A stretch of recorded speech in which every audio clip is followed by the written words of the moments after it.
Most important chapters of ECIPL। मेरे channel पे काफ़ी रिक्वेस्ट था आप लोगों का, तो मैं इसके लिए वीडियो बना रही हूँ। देखो, मैं यहाँ पे बताऊँगी आप लोगों को मोस्ट इंपॉर्टेंट चैप्टर्स, दूसरा कि मोस्ट इंपॉर्टेंट टॉपिक्स, चैप्टर्स के अंदर जितने भी टॉपिक हैं जो इंपॉर्टेंट है वो बताने वाली हूँ। और तीसरा, इंस्टीट्यूट के ना कुछ ऐसे चैप्टर्स होते हैं जो फेवरेट होते हैं, मतलब इंस्टीट्यूट वहाँ से हमेशा क्वेश्चन पूछता ही है, आइदर वो 10 मार्क का हो या फिर 5 मार्क का हो। ओके, तो मैं वो भी बताने वाली हूँ, उसके लिए वीडियो का एंड तक देख रहे रहना।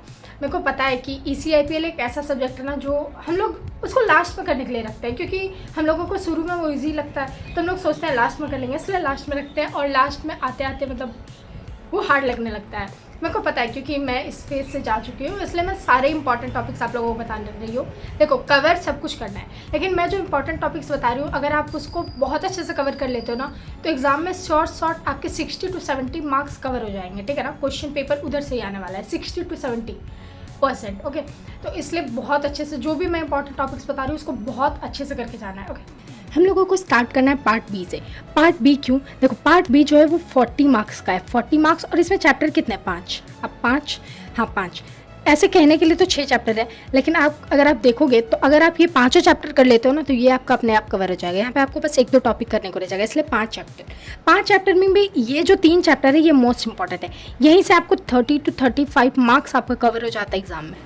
ये दोनों जो चैप्टर हैं वो बड़े फुद्दू से चैप्टर हैं, बहुत छोटे से चैप्टर्स हैं, मतलब आधा घंटा नहीं लगेगा आपको, दोनों ही हो जाएगा।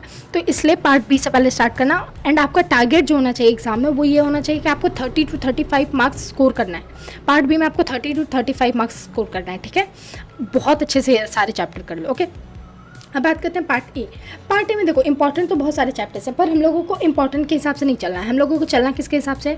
हम लोगों को चलना उस हिसाब से कि ICSI क्वेश्चन कहाँ से पूछता है। देखो, कुछ ऐसे चैप्टर्स हैं जहाँ से इंस्टीट्यूट हमेशा क्वेश्चन पूछता है। ठीक है, तो मैं पहले वो चैप्टर बता रही हूँ। आप लोग को जैसे अगर आप लोगों को लगे कि पहले इंपॉर्टेंट करना है, पहले आप लोग इंपॉर्टेंट कर लेना, लेकिन मेरे हिसाब से आपको वो चैप्टर्स पहले करने चाहिए जहाँ से इंस्टीट्यूट हमेशा क्वेश्चन पूछता है। कौन कौन सा चैप्टर? तो देखो, कंपटीशन और कंज्यूमर प्रोटेक्शन, यहाँ से आप अपने 15 to 20 मार्क्स एक्सपेक्ट कर सकते हो एग्जाम में।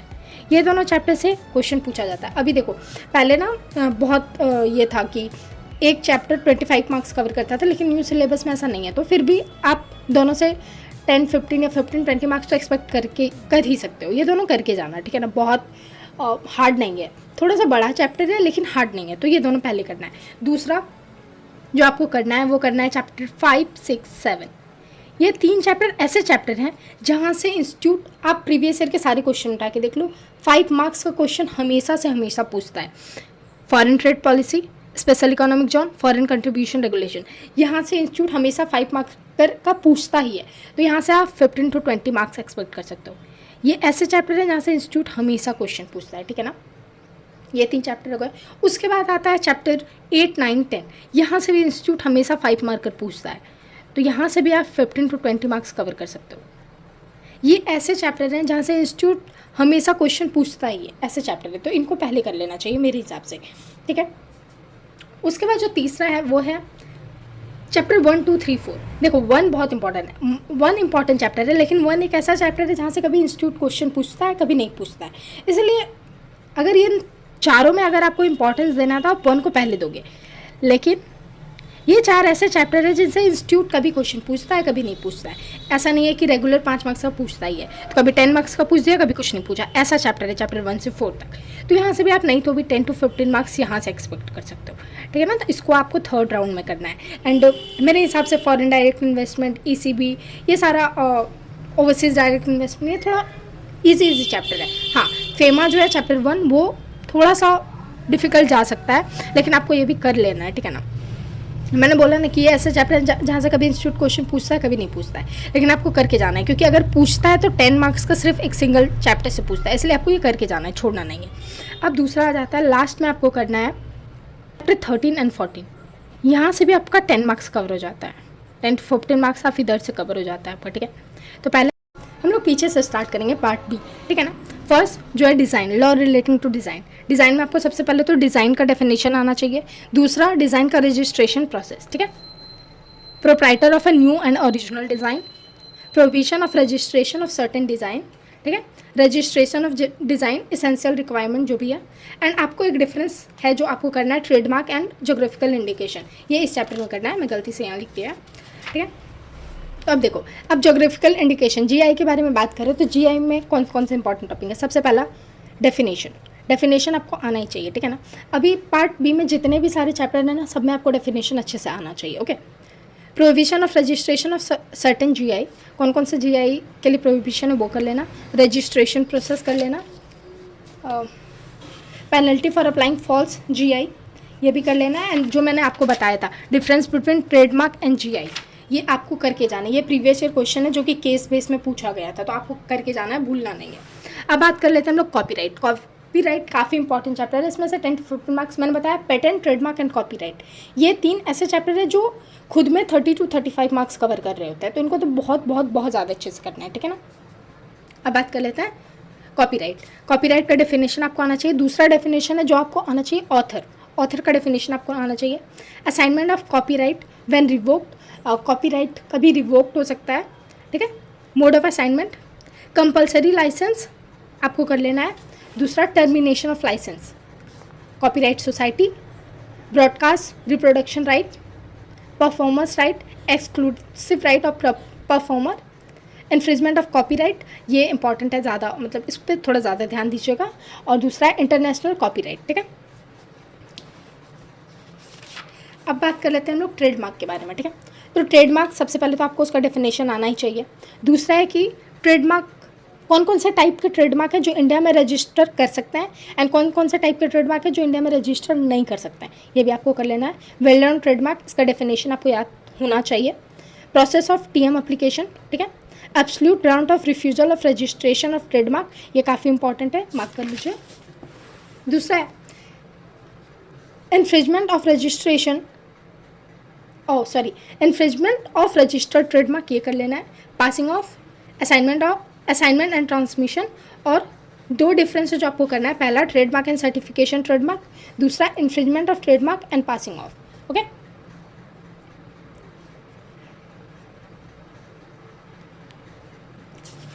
अब हम लोग आगे बढ़ेंगे और बात करेंगे पेटेंट के बारे में। तो पेटेंट का जो इम्पॉर्टेंट टॉपिक्स है वो है सबसे पहला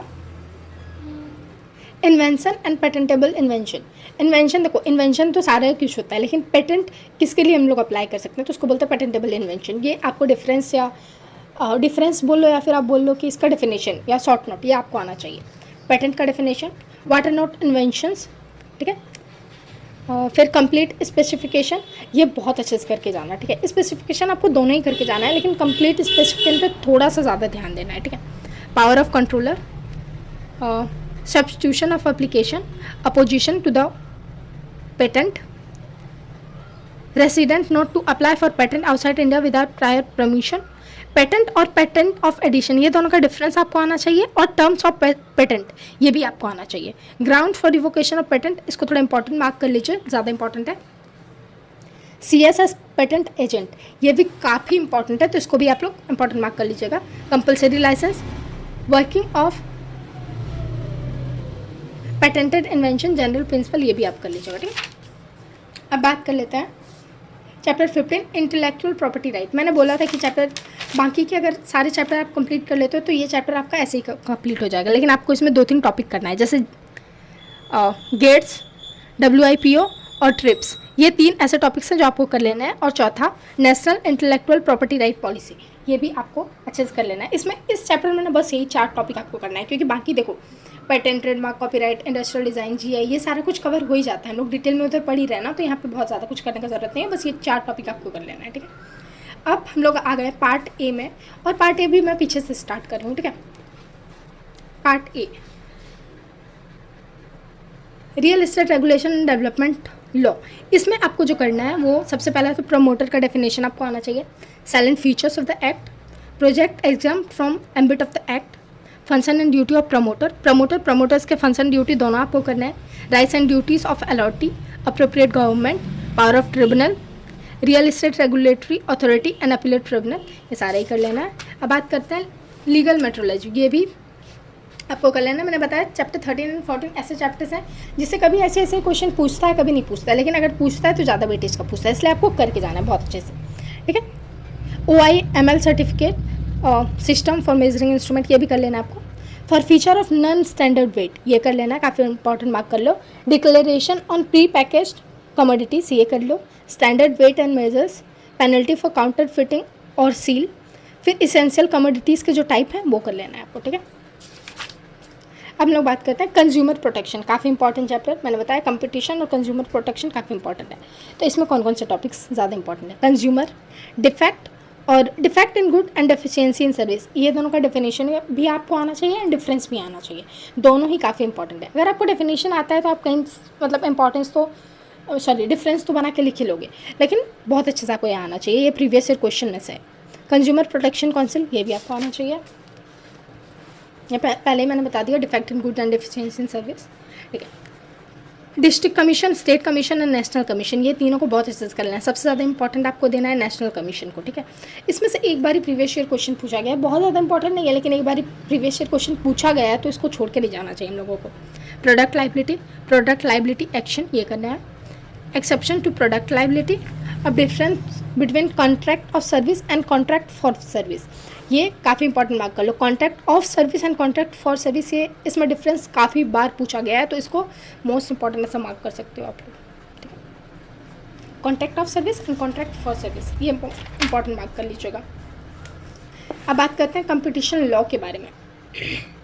तो इसमें 2 कमेटी है जो आपको आना ही चाहिए, ये दोनों कमेटी आप बहुत अच्छे से कर लीजिए। कार्टेल कर लीजिए, एंटी कम्पिटिटिव एग्रीमेंट, ये भी काफ़ी इंपॉर्टेंट है। प्रीवियस, ये सारे जो मैं टॉपिक्स बता रही हूँ ना, इनमें से प्रीवियस ईयर क्वेश्चन आते हैं एंड रिपीटेटिव आते हैं, इसलिए आपको बहुत इंपॉर्टेंट मार्क कर लेना है। एंड कुछ करो ना करो, ये सारे टॉपिक बहुत अच्छे से करके जाना, ओके। फिर है bid rigging in anti competition, abuse of dominant position, ये भी काफ़ी इंपॉर्टेंट है, बहुत बारी क्वेश्चन आ चुका है। Combination, competition commission of India, ये भी इंपॉर्टेंट मार्क कर लीजिए। Duties of director general, important. Penalties,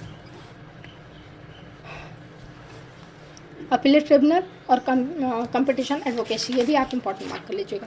अब बात करते हैं बेनामी ट्रांजैक्शन एंड प्रोहिबिशन। सबसे पहला तो आपको बेनामी ट्रांजैक्शन का जो डेफिनेशन है वो आना चाहिए। Salient features of benami transaction, definition आप याद कर लीजिएगा। फिर salient features, prohibition of benami transaction, notice and attachment of property, education of benami property, confiscation and vesting of benami property, management of property confiscated, ये सारे ही कर लीजिएगा। बेनामी ट्रांजैक्शन रिलेटिवली इजी है, अगर आप थोड़ा सा ध्यान दोगे ना तो ये बहुत इजीली कवर हो जाएगा, ठीक है ना। तो इसको छोड़ के मत जाना, जो अगर आपसे नहीं हो रहा है ना तो मतलब जो आपको बहुत बहुत बहुत ज़्यादा हार्ड लगता है वही छोड़ के जाना। ऐसे तो छोड़ के कुछ नहीं जाना है, लेकिन जो आपसे नहीं हो रहा है उसको क्या कर सकते हो। लेकिन ये एक ऐसा टॉपिक है ना जो आपसे नहीं भी हो रहा है ना, थोड़ा मेहनत करोगे हो जाएगा, क्योंकि ये काफ़ी ईजी है। मैंने भी पढ़ा है तो मेरे को पता है कि ये काफ़ी ईजी है, तो इसलिए इसको कर लेना, ठीक है। फ्यूजिटिव इकोनॉमिक ऑफेंडर के बारे में बात करेंगे तो ये भी काफ़ी इंपॉर्टेंट, काफ़ी ईजी सा टॉपिक है, ठीक है ना। फ्यूजिटिव इकोनॉमिक ऑफेंडर का सबसे पहले तो आपको डेफिनेशन आना चाहिए। दूसरा, procedure for declaration of fugitive economic offender, ये डेफिनेशन ना कुछ ज़्यादा नहीं है, बस ऊपर ऊपर से देख लेना, ठीक है। Procedure, declaration of fugitive economic offender, फिर power of survey by director, search and seizure, and एक लास्ट इंपॉर्टेंट टॉपिक वो है अपील, ठीक है। अब बात करते हैं प्रिवेंशन ऑफ मनी लॉन्ड्रिंग, या फिर हम लोग बोल रहे हैं money laundering. Money laundering process, financial action task force, ये काफ़ी इंपॉर्टेंट है, इसको इंपॉर्टेंट मार्क कर लीजिए। Money laundering, adjudication, obligation of banking companies, financial institution and intermediaries, इसमें ना banking companies and financial institution पे थोड़ा सा ज़्यादा ध्यान दीजिएगा। रेसिप्रोकल एग्रीमेंट और financial intelligent unit and India, ये जो भी है पता नहीं, मैंने नहीं पढ़ा था, पर आपको पढ़ना है ये, क्योंकि इससे प्रीवियस ईयर क्वेश्चन आए हुए हैं, आपको ये कर लेना, ठीक है। फॉरेन कंट्रीब्यूशन रेगुलेशन का बात करें तो फॉरेन कंट्रीब्यूशन रेगुलेशन कौन रिसीव कर सकता है, एफडी, फॉरेन कंट्रीब्यूशन कौन रिसीव कर सकता है, कौन नहीं रिसीव कर सकता है, ये जो सेक्शन 3 है वो किस पे अप्लाई नहीं होगा, मतलब procedure to notify an organisation to a political nature, foreign hospitality, ये भी आपको बहुत अच्छे से कर लेना है। पावर ऑफ सेंट्रल गवर्नमेंट, ये कर लेना है। Condition for grant of registration and prior permission,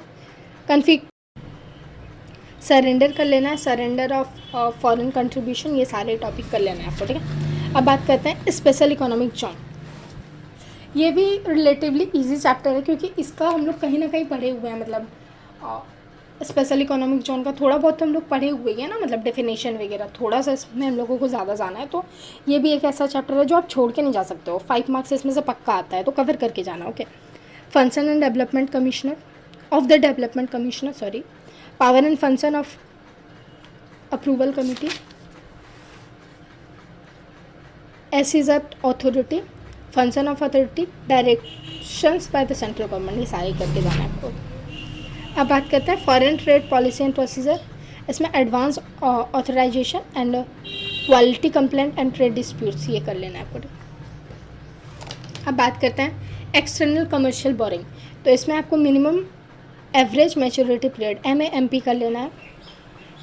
parking of ECB proceeds, hedging, in use of ECB, reporting requirement, ECB for startup, ये सारे टॉपिक कर लेना है। जो मैं अलग अलग से लिख रही हूँ ये भी सारे आपको करके जाना है, ठीक है। ये मॉड्यूल में ये बेसिकली, लेकिन यहाँ पे नहीं दिया होता तो मैं यहाँ लिख दे रही हूँ, ठीक है। अब बात करते हैं ओवरसीज़ डायरेक्ट इन्वेस्टमेंट। तो procedure for making ODI, overseas direct investment, ODI, ये भी 5 मार्क्स कवर करता है, ठीक है ना। Procedure for making overseas direct investment, obligation of the person resident in India, restriction and prohibition ODI, restriction on acquisition और transfer of immovable property outside India, ये भी कर लेना है। अब बात करते हैं चैप्टर 2। तो चैप्टर 2 में FDI and startup, foreign direct investment. तो FDI एंड स्टार्टअप आपको कर लेना है, FDI and startup, eligible investor, entry route for investment, cases which do not require fresh approval. फिर बात करते हैं ई-कॉमर्स एक्टिविटी फॉर FDI, और दूसरा issue of ESOP, employee stock option plan. Okay, आपको ये कर लेना है। अब बात कर लेते हैं फेमा, मोस्ट इंपॉर्टेंट एंड काफ़ी को डर भी लगता है इस चैप्टर से, तो इसमें जो इंपॉर्टेंट टॉपिक है वो देख लो। करंट अकाउंट ट्रांजैक्शन काफ़ी इंपॉर्टेंट है ये।